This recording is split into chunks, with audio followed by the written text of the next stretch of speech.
I think we're very close to augmented reality. I think all four of us are gonna have a piece of content in 36 months that has us and our created pet in it. A virtual pet.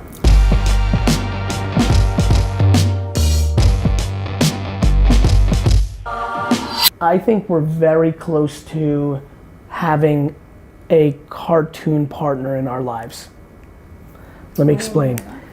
Snapchat's kind of studio. I think we're very close to augmented reality. I think where we go with that is your pet. I think we're all gonna, I think all four of us are gonna have a piece of content in 36 months that has us and our created pet in it. A virtual pet. Going back to A virtual something. Right. So like I have a meeting today with my team and I'm gonna create basically a Disney World of characters that we're gonna design and are gonna show up in my content because you can. Like literally like Sasha the sneaker is like a sneaker character and I'm gonna use him for all my sneaker stuff.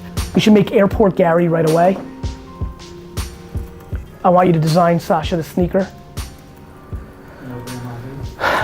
No Grandma V yet. We should like Larry the librarian to support me on the books. See where I'm going? Like we know my world.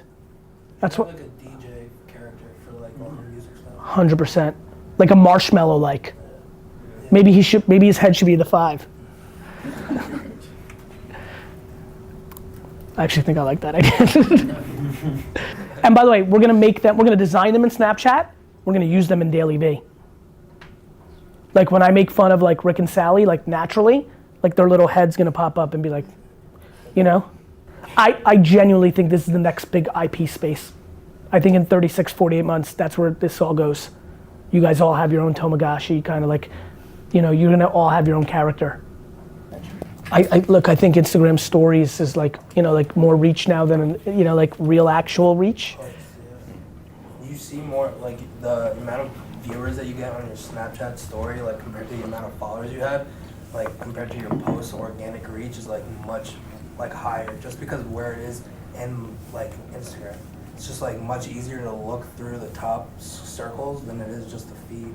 So like you actually see, like your followers see your Snapchats, your Instagram stories more than your actual feed, than like your actual posts. I'm aware. Yeah, so it definitely makes sense why like, you know, like I know like just from like a branding, like everyone, like shout outs like on Instagram, you know, like have been less about like feed posts and like more about just stories. So companies have just been using stories. I'm aware. Yeah.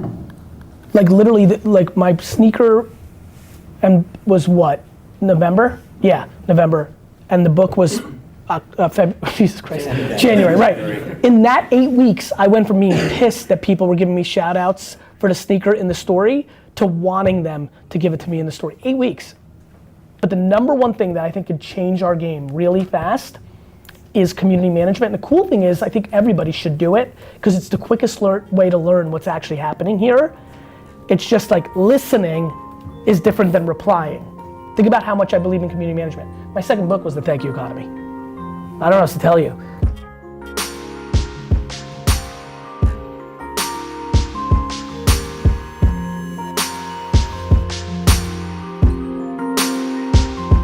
So how long were you at? 2 years. And then went to for? About 2 years. Oh really? Well, 18 months. You held on, you didn't want to, you knew right away? I knew within like 2 weeks. And you're like, fuck. Yeah, so I got to do You were hacking away to make it worth your while for the year. Yeah. Because you didn't want to bounce so quickly on a resume. Yeah, I just thought. I gotta make some content around that. I don't think it's as big of a deal as people think. You know, it's funny that you say that because I was with some guys who are in finance and real estate this weekend, and I made a comment about that. We were talking about this exact stuff, and they're like, I don't know if that matters. And you know, I thought personally, like realistically, if I could have a conversation with someone and say, look, yeah, this is why that didn't work out, but I did what I could, and you know, we swung and missed 3 times. And I don't think it matters. Yeah. I'm gonna make a piece of content about that. I think that's interesting. I have a quick video rant to make. Oh, right after, now? Well, I'm gonna finish here, but because of this, yeah. Hey guys, something that's been emerging, just came out of a great meeting with a young winner in my company. This is just a random piece of content I think is gonna help a lot of people. I think a lot of people are staying in jobs for 1 or 2 years after they realize the job sucks or is not for them 2 or 3 weeks in. And I think the reason they're doing that is they're worried that it's gonna look bad on their resume. And I just don't think that's as real as people think in today's environment. I just don't know what else to say. To me, the way I look at it is, number one, if a company looks at your resume when you submit it and sees that you only work somewhere for 2 months and that eliminates you, you probably don't want to work for that company. Number two, if you get in the door, you can just explain that you used your self-awareness to recognize it wasn't a good fit, or you undercovered this or that or the other thing, or you were sold a bag of goods that weren't real. Just the thought of people in their 20s wasting 2 years because they want their resume to not look awkward to then get another job at a place that would judge you on that resume just feels like one big shit circle. So, recommendation of the day, don't overthink it. Like, if the job sucks, bounce. It's not gonna really fuck up your resume in the world that we're actually living in. We want to jumpstart the social media thing. We want to basically just come here and just talk to you, let you know what we have going on, and just hear your thoughts. So YouTube, Facebook, Instagram, his channels blew up immediately because he had just won the CrossFit Games. People wanted to start following him. Yeah, of course. CrossFit was skyrocketing, right? And But you were taking all that energy and putting it into the gyms instead of the brand. it was never big. Makes sense, it's 2008. The awkwardest thing, so for example, is that he has 50,000 followers on YouTube, but we only get a few hundred hits on videos. So we're feeling like they're stale right now. We're trying to reactivate these. You know what's followers. amazing? This will get you very excited. I don't think I was much further along 3.5 years ago when I got serious. Yeah. Like, I had my thing, I was winning, good things were happening, but I think I was at 48,000 subscribers on YouTube. Yeah. I was at 34,000 Instagram followers. Like, I was big on Twitter, because that's where I come from. Right. But I was head down and building Vayner. I got rebooted. D-Rock started 3 years ago. I guess maybe 40, what do you mean, 28? I got rebooted somewhere in 3.5, 4 years ago. And it happened really fast. So it's funny, I think I was in a very, a lot of people, I'm in a very good spot right now. Yeah. But 3.5, 4 years ago, I was in a stale spot for personal brand. Right. Mm-hmm. You need to start thinking of yourself as a media company. I'm sure you guys, it seems like you know enough about me to know there's nothing I think I'm gonna tell you that's maybe not something you've ever heard before. Right. You need to have written, audio, and video formed content being put out at scale every you have to understand. Here's the thing, it's a land grab. Is it as easy to become a CrossFit celebrity today as it was in 2008? No. Right. Supply and demand. Right.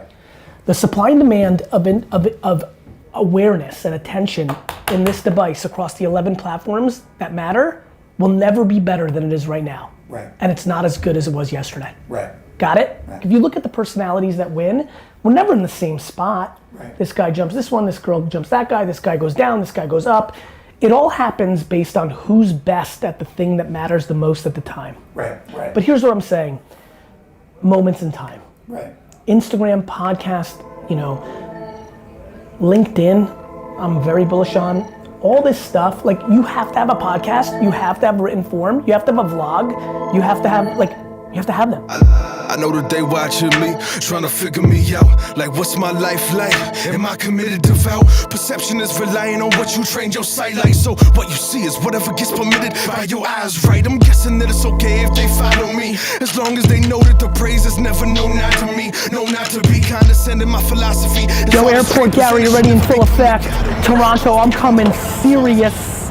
Good day, got a lot done. Very energized. Vayner Sports had a big day. That feels good. And fucking Vayner Media, man. VaynerX. The whole VaynerX empire. Pure Wow, big ups. Secret projects for the summer. I know that they watching me, trying to figure me out. Like, what's my life like? Am I committed, devout? Perception is relying on what you trained your sight like. So what